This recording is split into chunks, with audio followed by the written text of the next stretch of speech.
Ce que tu cherches n'est pas nouveau, c'est ancien et ça t'appartient déjà.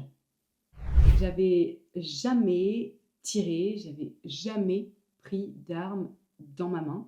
Et pourtant, première séance, presque 100% de réussite et 100% dans la slip. Pas un miracle, pas un coup de chance, mais une reconnaissance. Une partie de moi savait déjà, mon mental, lui, était spectateur, mais mon corps et mes mémoires cellulaires savaient. Et ce moment m'a ouvert une porte, des mémoires profondes, comme un savoir inscrit et une intelligence incarnée, qui ne dépend ni d'un diplôme, ni d'un manuel où on aurait tout appris.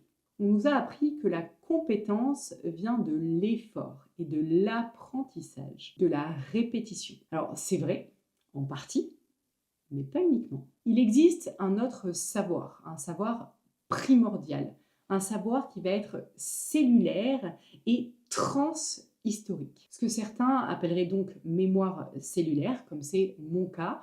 D'autres vont l'appeler savoir de l'âme, réminiscence d'incarnation ou instinct souverain. Peu importe le mot qui est utilisé, c'est un savoir que l'on a déjà à l'intérieur de nous. Le fait est là, il y a des choses que vous savez et vous ne savez pas comment vous le savez, mais vous le savez. Quand je suis arrivée dans l'endroit où on était là pour le tir sportif, déjà, quand mon mari m'a offert ça, je crois que c'était pour la fête des mères, il y en a qui vont se dire, non mais quel cadeau de la fête des mères, moi j'étais super contente, étonnamment. C'est pas quelque chose, on m'aurait dit, tiens, est-ce que ça te plairait? J'aurais pas forcément dit oui. Et là, quand il me l'a offert et que je l'ai vu, j'ai eu un empressement et une sorte de joie intérieure de c'est quelque chose que je sais déjà faire. C'est comme la première fois où je suis montée à cheval et qu'il y avait le cours où il fallait aller au pas, tranquillement. Il y avait une part de moi où je me disais, vas-y vite, j'ai envie d'aller au trot, puis au galop.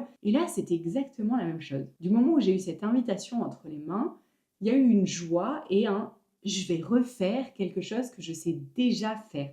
Comme si j'allais juste cocher un ah oui, c'est vrai, je le sais, pouvoir dire dans cette vie-là, ah oui, c'est vrai, je sais toujours le faire. Quand j'y suis allée avec mon amie Elena, et quand je suis arrivée sur place, le monsieur, bien sûr, me pose la question vous avez déjà tiré? Je lui dis non, jamais. Et je lui dis mais bon, moi je crois aux vies antérieures.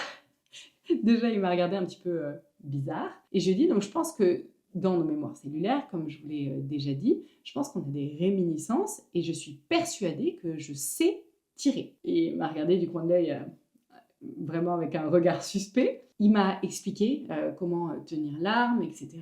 Et en fait, j'avais cet empressement de arrête de m'expliquer, je veux y aller, je sais déjà faire, arrête. Et j'ai juste à côté de moi la cible que j'avais mis dans la chambre de mes enfants pour qu'ils puissent tirer avec leur pistolet avec des flèches en mousse dessus. Et ça, je vais essayer de vous montrer sans faire bouger le micro. Les premiers tirs ici, c'est les tout premiers, vraiment des 6 premiers. Ils étaient que au milieu. Et quand il m'a dit, vas-y, on va essayer de voir si tu arrives à tirer autre chose, il m'a fait des cibles plus petites et à chaque fois, j'ai tiré dedans. Il m'a regardé, il m'a dit, non mais en vrai, vous avez déjà tiré. J'ai dit non, j'ai jamais tiré, je vous avais dit que j'étais certaine que je savais déjà le faire et la preuve en est. C'est fou parce que j'ai eu aucune hésitation. Il explique en fait qu'il faut tirer très lentement, que le doigt ne doit pas avoir un à-coup.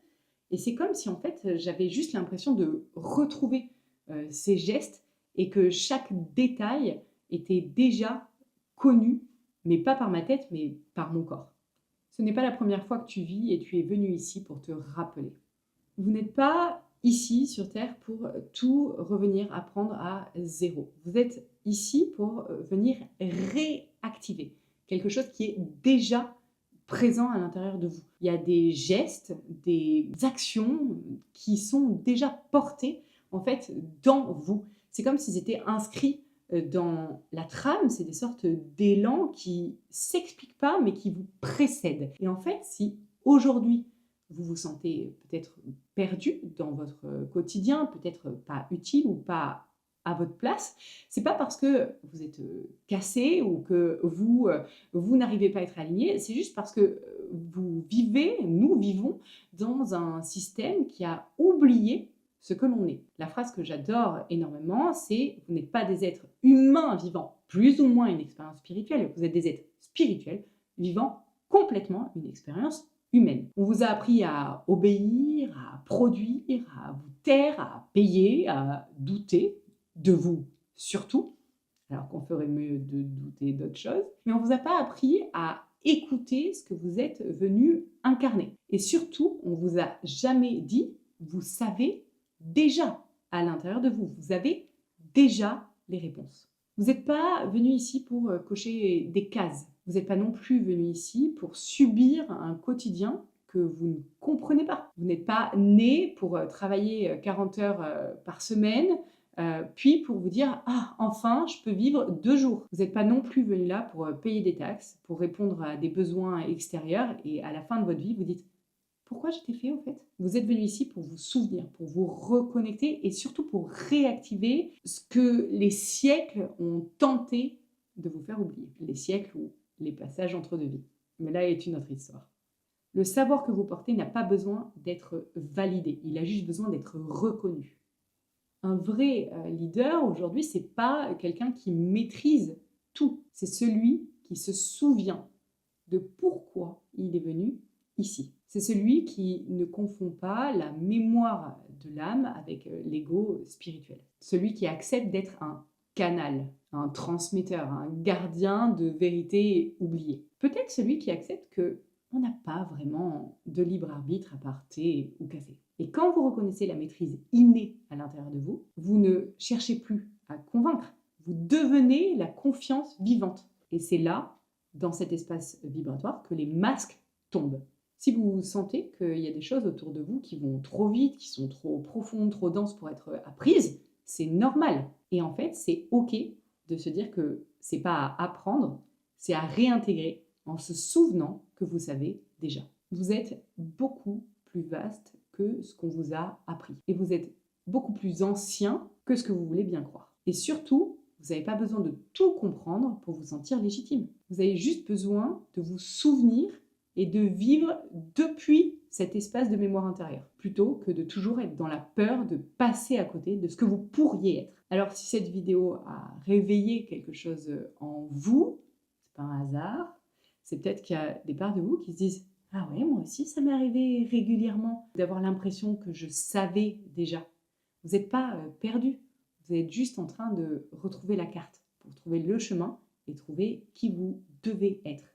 Alors abonnez-vous si vous voulez marcher sur ce chemin-là avec d'autres. Pensez à liker, à partager et surtout osez dire et osez être ce que vous n'avez jamais oublié. Parce que le monde a au final besoin de votre mémoire et pas de votre performance. Souvent, quand j'ai partagé sur mon ancienne chaîne de Joanna Awakening, je me suis dit que j'avais beaucoup de courage d'oser partager avec la clairaudience que j'ai par exemple, de partager des informations sur justement des choses que je sais. Je ne sais pas comment je les sais, mais je les sais. Et je pense que le monde a besoin de beaucoup de gens comme ça. Je suis persuadée qu'il y a beaucoup d'entre vous qui ont ce genre de mémoire, d'impression, d'intuition, de vérité. Vous savez être des vérités, mais que vous n'osez pas forcément partager parce que vous avez peur de passer pour fou aux yeux de la société. Mais on ne peut pas changer le monde dans lequel on vit sans changer de comportement. Et il ne tient donc qu'à vous de vous lever pour le monde que vous voulez voir demain.